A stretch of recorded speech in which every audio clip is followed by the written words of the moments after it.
Hello everybody, I am Mr. P.P. Mangave, lecturer in Department of Mechanical Engineering at Sharda Institute of Technology, Polytechnic, Gadrao, to give here a lecture on basics of tool engineering.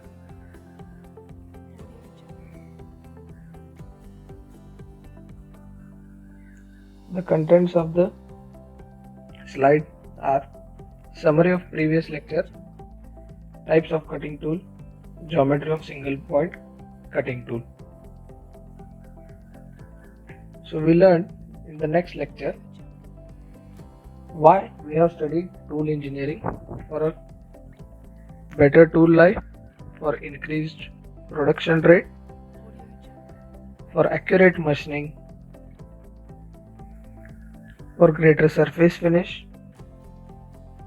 for less power consumption, for selection of proper tool while machining for a particular application.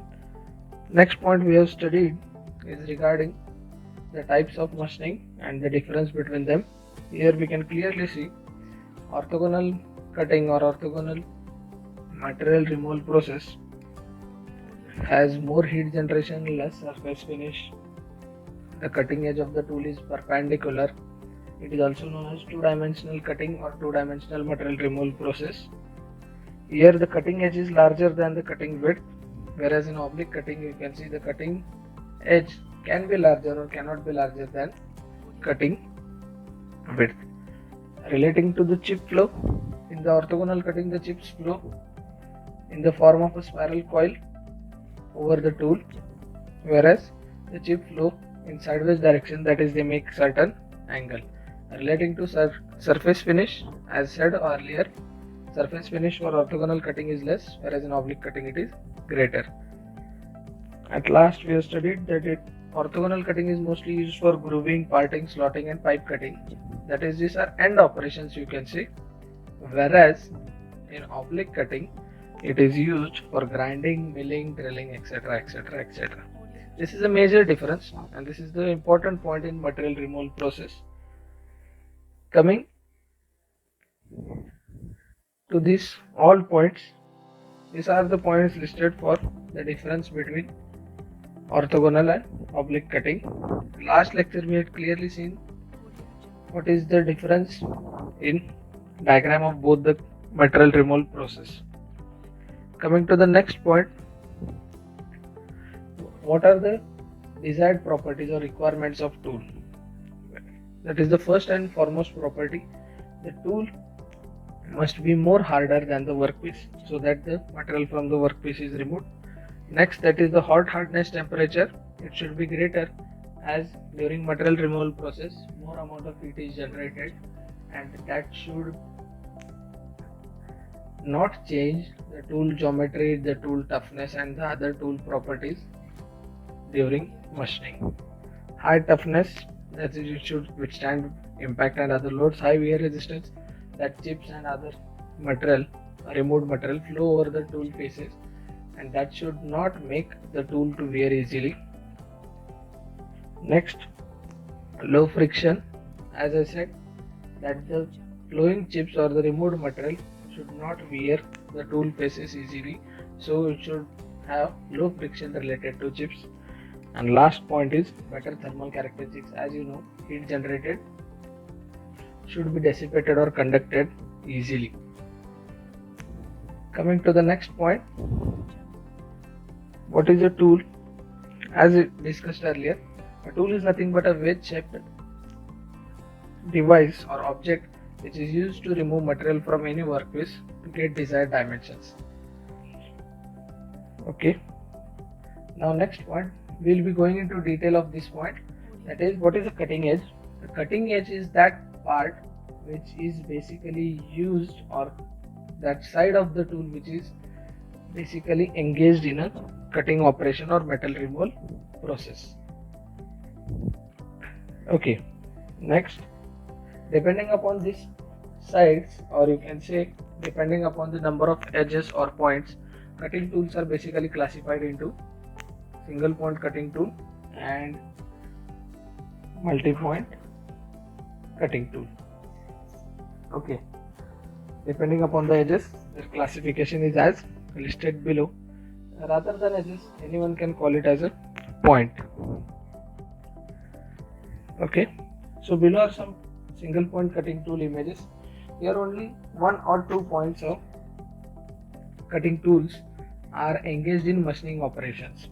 Below, the left figure shows for different slotting operations and the right figure shows for different turning operations. These are the tools. The figures to the right indicate the tools that are to be used while machining or operations related to turning, facing, etc. Whereas to the left tools, they include planing, shaping, slotting tools.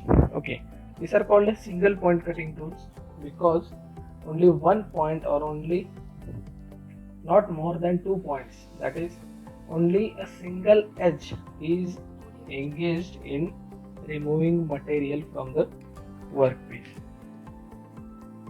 Next we will be seeing multi-point cutting tool. The names itself indicate at the below that multi-point cutting tools are used for drilling, gear shaving and milling. So why are these used for drilling, gear shaving and milling? Because the name itself suggests when more than 2 points, or you can simply call when more than one edge of tool is engaged in cutting process, you can simply call it as a multi-point cutting tool. Next, these are the below are the examples of different multi-point cutting tools. You can see clearly inside the figure the drilling tool.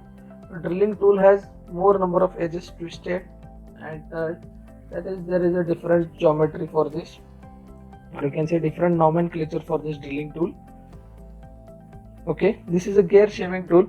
You can easily see at the gear shaving tool there are number of teeth or number of faces that are engaged in the gear shaving operation. Next tool will be the milling tool, as already the name suggests at the below. That means it consists of a more number of edges as similar to that of a multi-point, or you can simply say a drilling tool, which is shown to the left. Milling operations and drilling operations are almost the same. The cutter rotates and thus removes the material.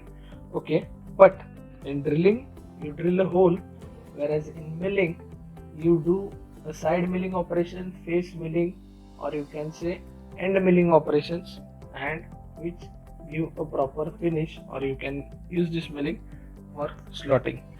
You can clearly see more than one edge or more than 2 points are engaged for generating the desired dimensions from a workpiece, hence they are called as a multi-point cutting tool.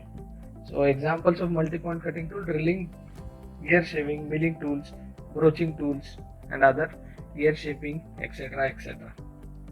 Coming to the next point, we will be seeing the geometry of a single point cutting tool. So the above figure shows geometry of a single point cutting tool. It is a simple tool which is used for turning. Most of you have done the operations during your first year diploma courses in a workshop practice that you have. Facing or turning operations you have performed for getting proper dimensions of a job. Okay, for a mechanical engineer that is the most easiest job and most interesting job in your diploma initial stages. Okay, now you can see the first point, that is the first nomenclature or geometry. You can simply call it as a shank. Shank is the portion, you can clearly see in the figure, the shank is denoted as the backward or the rear portion that is used basically to hold the tool inside the tool holder. You can see the tool holding post at the lathe.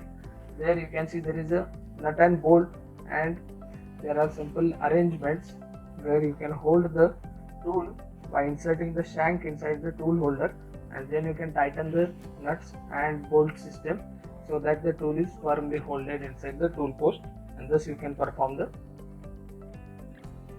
cutting, or you can say material removal process.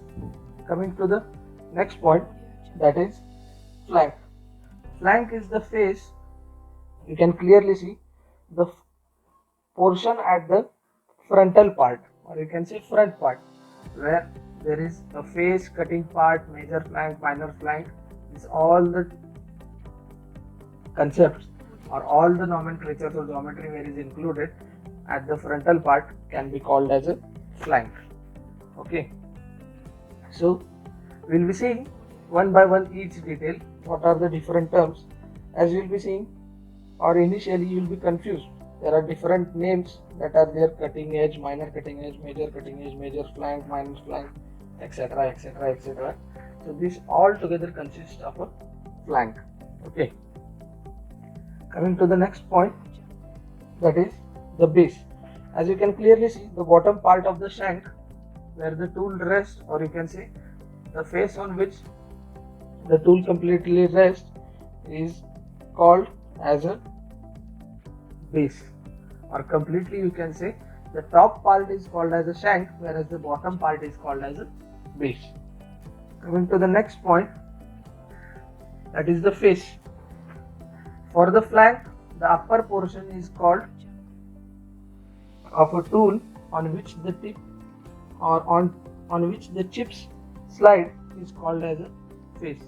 That is, the lower part of the shank is called as a base, whereas the upper part of the flank can be called as a face. Coming to the next point, these are the, as I said earlier, the different cutting edges, minor cutting edges. These are the different points that you will be seeing here. That is the cutting edge. Cutting edge is the edge on which the material of the workpiece is removed. So there are basically two cutting edges, that is side cutting edge and you can simply call end cutting edge. In the figure you can clearly see that the major cutting edge is located on the major flank, or you can say the side cutting edge is located on the major flank. The next is your end cutting edge. End cutting edge is that part which is located, or you can say which is the edge of the minor flank. You can mostly see from the figure whenever you are doing a turning operation, or you can say a facing operation is done, at that time you can clearly see that the major flank, or you can say major cutting edge, that is used to remove the material. Okay, that is why it is given the name major flank or major cutting edge. Okay, there are other parts opposite to that, you can simply say, or you can say adjacent to that there is a minor cutting edge. That is not mostly used, but it is mostly used for cutting or removal of material. Here a major cutting edge is mostly used here. Next point is nose and the nose radius. Here intersection of the major cutting edge and minor cutting edge is called as nose. And what is nose radius? Here nose radius is the intersection of minor cutting edge and the major cutting edge. During the intersection of this part creates a circular geometry at the edge.